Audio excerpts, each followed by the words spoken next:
এই শিক্ষা আজও সত্য।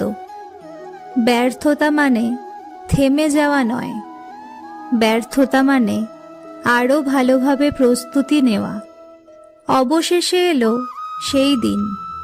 চন্দ্রগুপ্ত ও তার সেনা পরাজিত করলেন নন্দ বংশকে। প্রতিষ্ঠিত হল মৌর্য সাম্রাজ্য। এক দরিদ্র কিশোর হয়ে উঠলেন সম্রাট, আর তার পেছনে ছিলেন এক দৃঢ় সংকল্পবদ্ধ গুরু। চাণক্যের প্রতিশোধ ব্যক্তিগত ছিল না, তিনি চেয়েছিলেন একটি শক্তিশালী ও সুশাসিত রাষ্ট্র। বন্ধুরা, এই গল্প শুধু অতীতের নয়, এটা আমাদের বর্তমানেরও গল্প। আপনাকে কেউ অবহেলা করলে ভেঙে পড়বেন না।